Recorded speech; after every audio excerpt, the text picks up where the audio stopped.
या तो बहुत बदनाम हूं या बहुत मशहूर हूं।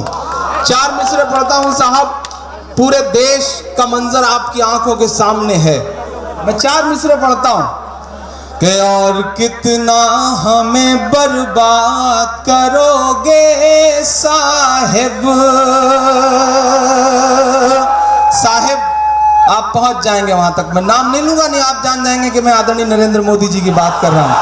मैं पढ़ता हूं साहब कि और कितना हमें बर्बाद करोगे साहिब,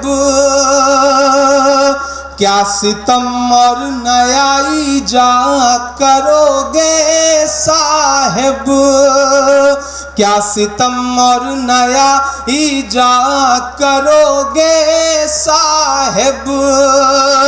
खुद के औलाद नहीं है तो बताओ इतना,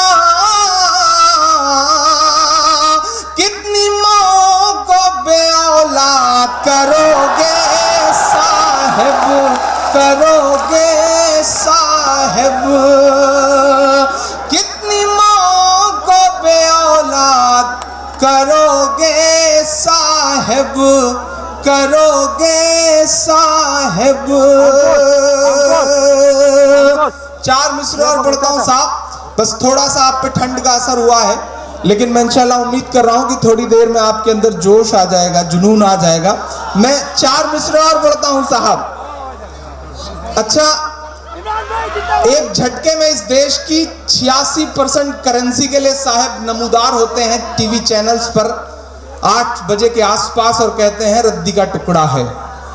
लोग परेशान, दूसरे दिन से लोग लाइनों में, और साहब जापान जाकर के कहते हैं कि देश दुआएं दे रहा है, देश आशीर्वाद दे रहा है। भाइयों बहनों, देश आशीर्वाद दे रहा है। हाँ साहब, देश आशीर्वाद तो दे रहा है।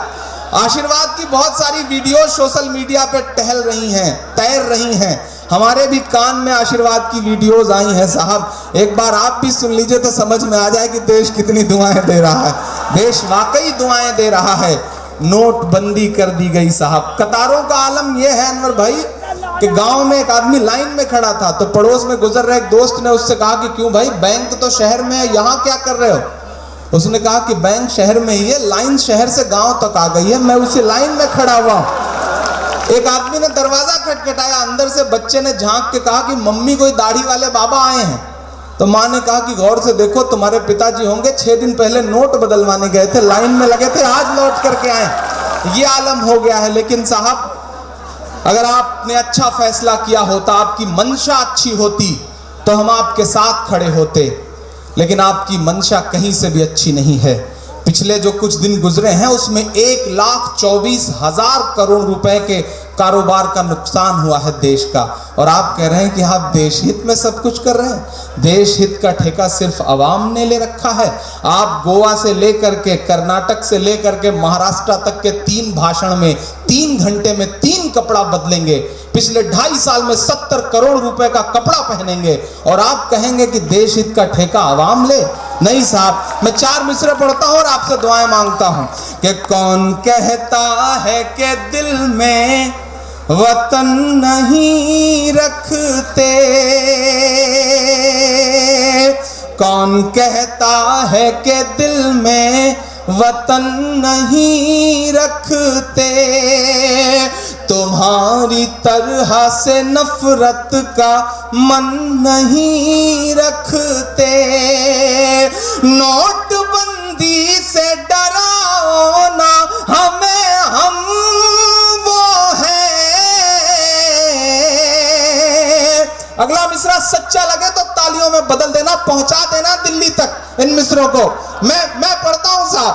कौन कहता है कि दिल में वतन नहीं रखते, तुम्हारी तरह से नफरत का मन नहीं रखते, नोटबंदी से डराओ ना हमें, हम वो हैं, ज़कात देते हैं हम, काला धन नहीं रखते, हम नहीं रखते। बहुत अच्छे इमरान, जिंदाबाद, वाह वाह वाह। धन नहीं रखते, हम नहीं रखते। बहुत शुक्रिया, बहुत मोहब्बत है। जो पीछे के लोग हैं जरा सा आप सबकी भी शिरकत हो साहब। इधर सीधे सीधे देखिए। अच्छा ये बिजनौर है रुचि वीरा जी, बड़े शरीफ लोग हैं, थोड़ा देर से बातों को समझ पाते हैं। वो बिजनौर के एक डॉक्टर साहब दिल्ली में प्रैक्टिस कर रहे थे अस्पताल खोल के। एक मरीज उनके पास पहुंचा अपने भाई को लेकर के, तो भाई ने कहा कि डॉक्टर साहब मेरे भाई का पैर मुसलसल नीला पड़ता जा रहा है। अब बार बार मैं डॉक्टर साहब कहूं तो आप रहमान साहब की तरफ मत देखिएगा, इनका मसला नहीं है वो। मेरे भाई का पैर नीला पड़ता जा रहा है। डॉक्टर साहब ने गौर से देख के कहा कि पूरे पैर में जहर फैल गया है, पैर काटना पड़ेगा। डर गया वो बेचारा, उसने कहा ठीक है साहब जहर फैल गया है तो बेहतर है आप काट दीजिए। डॉक्टर साहब ने ले जा करके पैर काट दिया। दूसरे दिन फिर मरीज अपने भाई के साथ, भाई ने कहा डॉक्टर साहब आपने कैसे पैर काटा, जहर फिर फैल रहा है, पूरा पैर नीला पड़ता जा रहा है। डॉक्टर साहब ने गौर से मुआयना देख के कहा ओहो गलती हो गई, इनकी तो लुंगी कलर छोड़ रही है, मैं तो समझ ही नहीं पाया था। तो ये बात है साहब, बिजनौर थोड़ी देर से चीजों को समझता है, लेकिन मोहब्बतों को समझने में जो भी आप वक्त लें, लेकिन समझ जाए तो फिर उसका सबूत दें आप। मैं पढ़ता हूँ 4 मिसरे और बहुत अच्छा सुन रहे हैं। आज हम यहाँ खड़े हैं, लेकिन आज ही के दिन 2 मिनट रुक जाओ। 7 जवान, 2 अफसर और 5 जवान, 7 शहीदों को हमने खोया है कश्मीर में। 7 जवान आज के दिन। मैं उन जवानों की शहादत को सलाम करता हूं और इस देश की सत्ता से पूछना चाहता हूं कि जब आपने एक सर्जिकल स्ट्राइक कर ही दिया था जिसमें आप बता रहे थे कि सब तबाह कर दिया है हमने, उसके बाद अब तक तकरीबन 36 से ज्यादा जवान मारे कैसे गए, इसका जवाब कौन देगा। मैं 4 मिसरे पढ़ता हूं साहब और आपसे दुआएं मांगता हूं कि सरहद पर दहशत गर्दों का कब्जा है,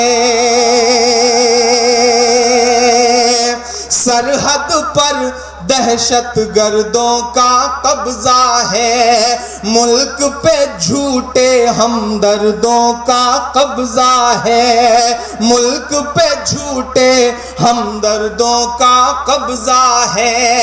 एक के बदले 10 सर की उम्मीद न रख। एक शायर का गुस्सा बोल रहा है, अगर आपके भी दिल का गुस्सा यही हो तो इसे तालियों में बदल के पहुंचाइएगा दिल्ली तक। मैं पढ़ता हूं, मैं हिम्मत करता हूं, मुझको जालिम का तरफदार नहीं लिख सकते, कम से कम वो मुझे लाचार नहीं लिख सकते। जहां हथेली पे लिए बोल रहा हूं जो सच, उसको इस देश के अखबार नहीं लिख सकते, उसको इस देश के अखबार नहीं लिख सकते। मैं हिम्मत करता हूं, लेकिन आपकी दुआओं के भरोसे हिम्मत करता हूं कि सरहद पर दहशत गर्दों का कब्जा है, मुल्क पे झूठे हमदर्दों का कब्जा है।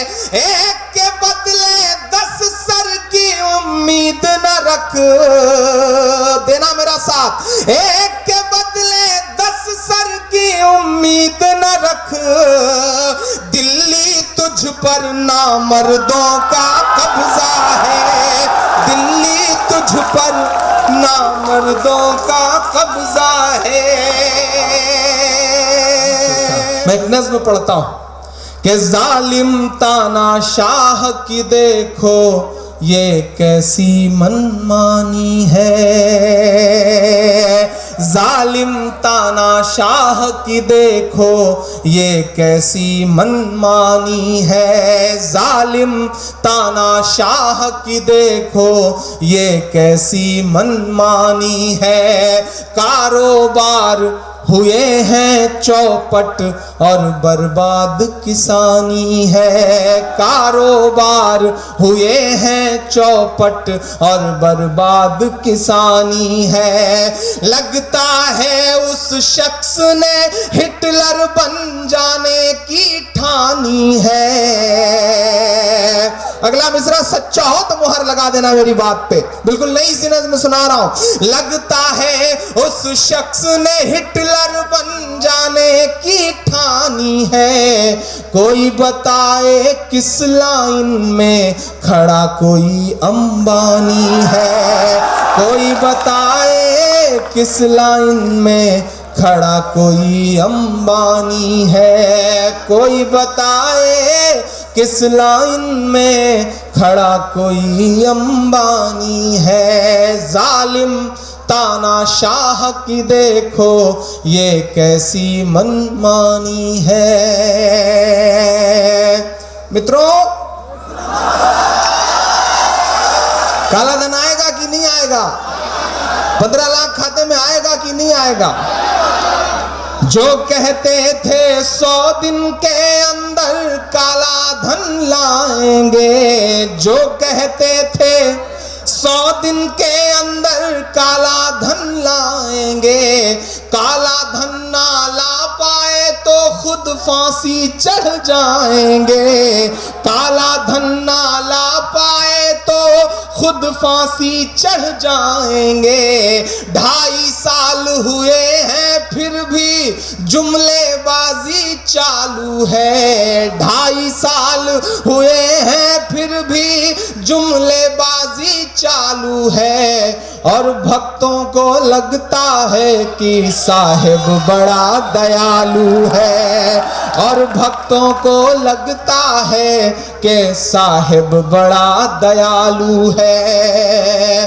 देश कतार में खड़ा है रुचिवीर जी, और तर्क कैसे कैसे दे रहे हैं भक्तगण कि सरहद पर सेना का जवान कई कई दिन देश की हिफाजत में लाइन में सरहद पर खड़ा रह सकता है, तो आप बैंक की लाइन में क्यों नहीं लगे रह सकते? कैसे कैसे तर्क दिए जा रहे हैं। एक बैंक में लाइन लगी थी, सब तपे हुए तो कोस रहे थे साहब को। एक भक्त पहुंचा, उसने कहा कि आप देश हित में लाइन में नहीं लगे रह सकते जब सेना का जवान लाइन में रहता है, -डिग्री टेम्परेचर में रहता है। एक पहलवान साहब सामने खड़े थे, बिजनौर के थे, गुस्सा आ गया, पलट के कूट दिया उन्होंने बल भर। तो उन्होंने कहा कि भैया, भक्त ने कहा मैं तो बस समझा रहा था, आप तो हिंसा पे उतारू हो गए। तो पहलवान साहब ने कहा कि जब देश हित में एक सेना का जवान अपने सीने पे गोली खा सकता है तो तुम 10-20 लाख भी नहीं खा सकते देश हित में साहब। ये हालत हो गई है। कैसे कैसे तर्क गढ़े जा रहे हैं। मैं पढ़ता हूं साहब, 2.5 साल हुए हैं फिर भी जुमलेबाजी चालू है, और भक्तों को लगता है कि साहिब बड़ा दयालु है। जिस दिन नोटबंदी लागू की गई उस दिन एक भक्त ने स्टेटस अपडेट किया था कि अगर आप सचमुच में मोदी विरोधी हैं तो अपनी 500 और 1000 की नोट नई से ना बदल के मोदी विरोधी होने का सच्चा सबूत दें। तो मैंने नीचे लिखा कि हम सबूत दें या ना दें, लेकिन आप मोदी भक्त हैं, इसका सबूत इस तरह से दें कि आप भी अपनी बीवी को छोड़ के भाग जाएं, तब साबित होगा कि आप मोदी जी के सच्चे भक्त हैं। मैं पढ़ता हूं साहब, तर्कों के साथ बात तो करनी पड़ेगी, बात करनी पड़ेगी साहब। आप काला धन लाने की बात करते हैं, इस आपकी व्यवस्था से सिर्फ 1% काला धन आ सकता है, लेकिन कभी आपने सोचा है कि जो 70-80 लोग कतारों में लगे हुए मर गए, उनका जवाब कौन देगा? इस देश के 87 करोड़ लोगों पर 85,000 करोड़ रुपया कर्जा है। सिर्फ 87 लोगों पर 85,000 करोड़ रुपए का कर्ज है। हिम्मत है तो उनसे वसूलिए, इन बेचार गरीबे लोगों से। ये जो जिनके पास 2-4 हजार रुपए रखे हैं, उन्हें लाइन में लगवा के आप लग रहा है कि आप देश हित में, और आप जापान में जाके हंसते हैं, गोवा में आके रोते हैं, माँ को लाइन में लगा देते हैं 4,500 रुपए के लिए, और जिस दिन आपकी माँ 4,500 निकाल लेती है, दूसरे दिन से 2,500 कर देते हैं। आपकी माँ निकाले तो 4,500, हमारी अम्मी निकाले तो 2,000। ये तो नाइंसाफी है साहब, ये तो बिल्कुल नाइंसाफी है।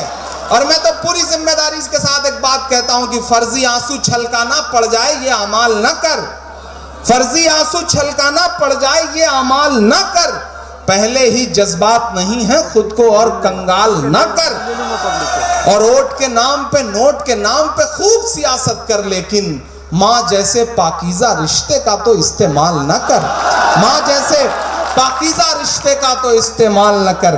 के 2.5 साल हुए हैं फिर भी जुमलेबाजी चालू है, और साहेब को लगता है और भक्तों को लगता है कि साहेब बड़ा दयालु है। आम आदमी के ख्वाबों से, आम आदमी के ख्वाबों से ये तो बेईमानी है। कोई बताए किस लाइन में खड़ा कोई अंबानी है, कोई बताए किस लाइन में खड़ा कोई अंबानी है। बहुत शुक्रिया, बहुत मोहब्बतें।